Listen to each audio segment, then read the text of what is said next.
നമസ്കാരം.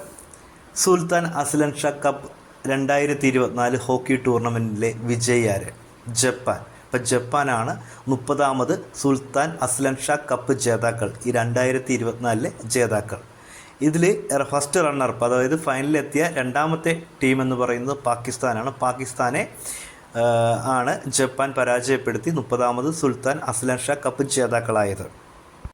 Sultan Azlan Shah cup നടക്കുന്നത് മലേഷ്യയിലാണ് നടക്കുന്നത്. ഇതൊരു വാർഷിക ഇൻവിറ്റേഷൻ ഇൻ്റർനാഷണൽ പുരുഷ ഹോക്കി ഫീൽഡ് ഹോക്കി ടൂർണമെൻ്റ് ആയിട്ടാണ് ഇത് നടത്തിപ്പോരുന്നത്. ഈ അസ്ലൻ ഷാ കപ്പ് ആദ്യമായിട്ട് നടന്നത് 1983 എന്നാൽ ഇതൊരു ബിനാലെ മത്സരമായിട്ടാണ് ആരംഭിച്ചതെങ്കിലും 1998 ശേഷം ടൂർണമെൻറ്റിൻ്റെ വളർച്ചയ്ക്കും ജനപ്രീതിക്കും ശേഷം ഇതൊരു എല്ലാ വർഷവും ആനുവൽ വാർഷിക ടൂർണമെൻ്റായിട്ട് ഇത് മാറുകയാണ് ചെയ്തത്. ഇത് ഈ സുൽത്താൻ അസ്ലൻ ഷാ എന്ന് പറയുന്നത് മലേഷ്യയിലെ 9ാമത്തെ രാജാവാണ്. അപ്പോൾ അദ്ദേഹം ഫീൽഡ് ഹോക്കിയെ വളരെയേറെ ഇഷ്ടപ്പെട്ടിരുന്നു. അതുപോലെ അതിന് വളരെയേറെ പിന്തുണ നൽകിയിരുന്നു. അതിൻ്റെ ഓർമ്മയ്ക്കായിട്ടാണ് ഈ മത്സരത്തിന് സുൽത്താൻ അസ്ലൻ ഷാ എന്ന പേര് നൽകാൻ കാരണം. സുൽത്താൻ അസ്ലൻ ഷാ ട്രോഫി ഏറ്റവും കൂടുതൽ നേടിയ രാജ്യം എന്ന് പറയുന്നത് ഓസ്ട്രേലിയയാണ്. 10 കിരീടങ്ങളാണ് ഓസ്ട്രേലിയ ഇതുവരെ നേടിയിട്ടുള്ളത്. എന്നാൽ ഇന്ത്യ 5 കിരീടങ്ങൾ നേടി 2ാം സ്ഥാനത്തുണ്ട്. 3ാം സ്ഥാനത്തുള്ള രാജ്യങ്ങൾ 2 രാജ്യങ്ങളാണ്. പാകിസ്ഥാനും ദക്ഷിണ കൊറിയയുമാണ്. 3 വീതം കിരീടങ്ങളാണ് നേടിയിരിക്കുന്നത്. അപ്പോൾ ഏറ്റവും കൂടുതൽ കിരീടം നേടിയ അസ്ലൻ ഷാ കപ്പ് ഏറ്റവും കൂടുതൽ തവണ നേടിയത് ഓസ്ട്രേലിയയാണ്, 10 തവണ. 2ാം സ്ഥാനം ഇന്ത്യ, 3ാം സ്ഥാനം പാകിസ്ഥാനും ദക്ഷിണ കൊറിയയുമാണ്. 2024 കാസാബ്ലാങ്ക ചെസ് ടൂർണമെൻറ്റിലെ വിജയ് മാഗ്നസ് കാൾസൺ ആണ്. അപ്പോൾ മാഗ്നസ് കാൾസൺ ആണ് 2024 കാസാബ്ലാങ്ക ചെസ് ടൂർണമെൻറ്റിലെ വിജയി. അടുത്ത ചോദ്യം, ലോക തേനീച്ച ദിനമായിട്ട് ആചരിക്കുന്ന ദിവസം ഏത്? മെയ് മാസം 20ാം തീയതിയാണ് ലോക തേനീച്ച ദിനമായിട്ട് ആചരിച്ചു പോരുന്നത്. 2024 ലോക തേനീച്ച ദിനത്തിൻ്റെ പ്രമേയം അഥവാ തീം എന്ന് പറയുന്നത് ബി എൻഗേജ്ഡ് വിത്ത് യൂത്ത് എന്നുള്ളതാണ്. ബി എൻഗേജ്ഡ് വിത്ത് യൂത്ത് എന്നുള്ളതാണ് 2024 ലോക തേനീച്ച ദിനത്തിൻ്റെ പ്രമേയം. അപ്പോൾ ലോക തേനീച്ച ദിനമായിട്ട് ആചരിച്ചു പോരുന്നത് മെയ് മാസം 20ാം തീയതിയാണ്. ചോദ്യം, സെറം ഇൻസ്റ്റിറ്റ്യൂട്ടിൻ്റെ ആസ്ഥാനം എവിടെയാണ്? സെറം ഇൻസ്റ്റിറ്റ്യൂട്ടിൻ്റെ ആസ്ഥാനം പൂനെയാണ്. അപ്പോൾ പൂനെയാണ് സെറം ഇൻസ്റ്റിറ്റ്യൂട്ടിൻ്റെ ആസ്ഥാനം. ലോക ഹൈപ്പർ ടെൻഷൻ ദിനമായിട്ട് ആചരിക്കുന്ന ദിവസം ഏത്? മെയ് മാസം 17ാം തീയതിയാണ് ലോക ഹൈപ്പർ ടെൻഷൻ ദിനമായിട്ട് ആചരിക്കുന്നത്. 2024 ലോക ഹൈപ്പർ ടെൻഷൻ ദിനത്തിൻ്റെ പ്രമേയം എന്ന് പറയുന്നത് നിങ്ങളുടെ രക്തസമ്മർദ്ദം കൃത്യമായി അളക്കുക, നിയന്ത്രിക്കുക, കൂടുതൽ കാലം ജീവിക്കുക എന്നുള്ളതാണ് 2024 ലോക ഹൈപ്പർ ടെൻഷൻ ദിനത്തിൻ്റെ പ്രമേയം. അപ്പോൾ 2024 ലോക ഹൈപ്പർ ടെൻഷൻ ദിനമായിട്ട് ആചരിച്ചത് മെയ് മാസം 17ാം തീയതിയാണ്. ആ ദിനത്തിൻ്റെ പ്രമേയം ഒരിക്കൽ കൂടി പറയാം: നിങ്ങളുടെ രക്തസമ്മർദ്ദം കൃത്യമായി അളക്കുക, നിയന്ത്രിക്കുക, കൂടുതൽ കാലം ജീവിക്കുക എന്നുള്ളതാണ് 2024 ലോക ഹൈപ്പർ ടെൻഷൻ ദിനത്തിൻ്റെ പ്രമേയം. വൈഷ്ണവൻ ട്രസ്റ്റ് നൽകുന്ന 3ാമത് വൈഷ്ണവൻ സാഹിത്യ പുരസ്കാരം 2024 ലഭിച്ചത് ആർക്കാണ്? തുളസീവനം ആർ രാമചന്ദ്രൻ നായർക്കാണ് 2024 വൈഷ്ണവൻ സാഹിത്യ പുരസ്കാരം ലഭിച്ചത്. ഇത് നൽകുന്നത് വൈഷ്ണവൻ ട്രസ്റ്റാണ്. വൈഷ്ണവൻ ട്രസ്റ്റിൻ്റെ 3ാമത് വൈഷ്ണവൻ സാഹിത്യ പുരസ്കാരമാണ് 2024 നൽകിയത്. ഇത് ലഭിച്ചത് തുളസീവനം ആർ രാമചന്ദ്രൻ നായർക്കാണ്. കേരളത്തിലെ ഏത് നവോത്ഥാന നായകൻ്റെ 100ാമത് സമാധി വാർഷിക ദിനമാണ് 2024 മെയ്യിൽ ആചരിച്ചത്? ചട്ടമ്പി സ്വാമികൾ. ചട്ടമ്പി സ്വാമികളുടെ 100ാം സമാധി വാർഷികമാണ് 2024 മെയ്യിൽ ആചരിച്ചത്. ചട്ടമ്പി സ്വാമികളുടെ ഈ 100ാം സമാധി വാർഷികം അറിയപ്പെടുന്നത് മഹാഗുരുവർഷം 2024 എന്നുള്ളതാണ്. അപ്പോൾ ചട്ടമ്പി സ്വാമികളുടെ 100ാം സമാധി വാർഷികം അറിയപ്പെടുന്നത് മഹാഗുരുവർഷം 2024 എന്നാണ്. യുനെസ്കോയുടെ മെമ്മറി ഓഫ് ദി വേൾഡ് രജിസ്റ്ററിൽ ഉൾപ്പെട്ട ഇന്ത്യയിൽ നിന്നുള്ള സാഹിത്യ രചനകൾ ഏതൊക്കെയാണെന്ന് നമുക്ക് നോക്കാം. തുളസീദാസിൻ്റെ രാമചരിതമാനസമാണ് ഒന്ന്. വിഷ്ണു ശർമ്മയുടെ പഞ്ചതന്ത്രം.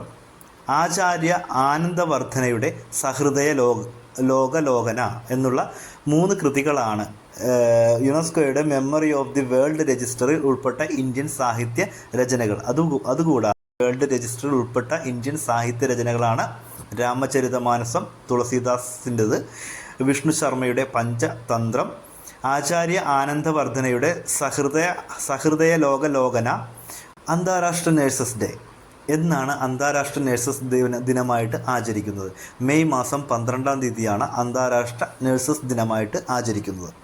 2024 അന്താരാഷ്ട്ര നഴ്സസ് ദിനത്തിൻ്റെ പ്രമേയം എന്ത്?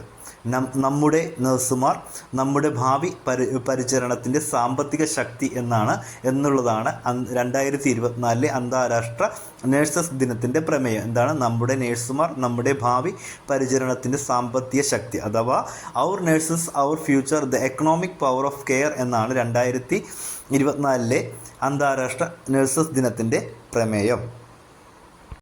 അമേരിക്കയിലെയും കാനഡയിലെയും വനിതാ എഴുത്തുകാർക്ക് നൽകുന്ന കരോൾ ഷീൽഡ് പ്രൈസ് 2024 ലഭിച്ച അമേരിക്കൻ എഴുത്തുകാരി ആര് എന്നുള്ളതാണ് അടുത്ത ചോദ്യം. വി ഗണേശാനന്ദൻ. ശ്രീലങ്കൻ വംശജനായ വി ഗണേശാനന്ദൻ ആണ് അമേരിക്കയിലെയും കാനഡയിലെയും വനിതാ എഴുത്തുകാർക്ക് നൽകുന്ന കരോൾ ഷീൽഡ് പ്രൈസ് 2024 ലഭിച്ച എഴുത്തുകാരി. അവരുടെ നോവലായ ബ്രദർ ലെസ് നൈറ്റ്സ് എന്ന നോവലിനാണ് ഈ പുരസ്കാരം ഷീൽഡ് പ്രൈസ് 2024 ലഭിച്ചത്. അപ്പോൾ അമേരിക്കയിലെയും കാനഡയിലെയും വനിതാ എഴുത്തുകാർക്ക് നൽകുന്ന കരോൾ ഷീൽഡ് പ്രൈസ് 2024 ലഭിച്ചത് വി ഗണേശാനന്ദൻ, ശ്രീലങ്കൻ വംശജയായ വി ഗണേശാനന്ദനാണ് ലഭിച്ചത്. അവരുടെ നോവലായ ബ്രദർ ലെസ് നൈറ്റ്സ് എന്ന നോവലിനാണ് ഈ പുരസ്കാരം ലഭിച്ചത്. 2024 ലോക ഹൈഡ്രജൻ ഉച്ചകോടിക്ക് വേദിയായ സ്ഥലം എവിടെ? നെതർലാൻഡിലെ റോട്ടർഡാമാണ് 2024 ലോക ഹൈഡ്രജൻ ഉച്ചകോടിക്ക് വേദിയായത്. അപ്പോൾ ലോക ഹൈഡ്രജൻ ഉച്ചകോടിക്ക് 2024 വേദി ഏതെന്ന് ചോദിച്ചാൽ നെതർലാൻഡിലെ റോട്ടർഡാമാണ്.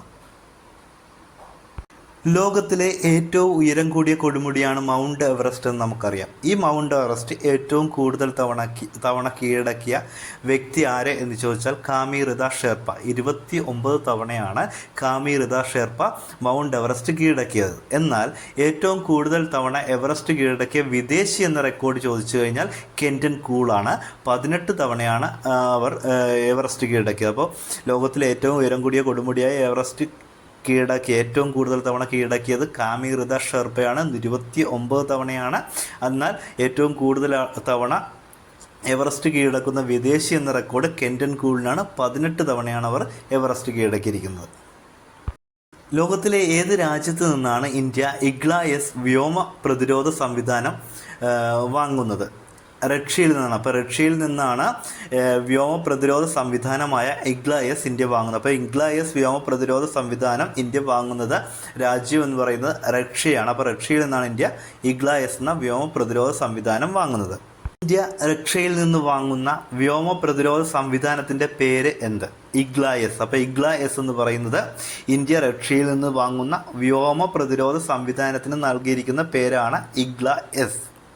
ഇറാനിലെ ഏത് തുറമുഖത്തിൻ്റെ ടെർമിനലാണ് ഇന്ത്യ 2024 10 വർഷത്തേക്ക് ഏറ്റെടുത്തത്?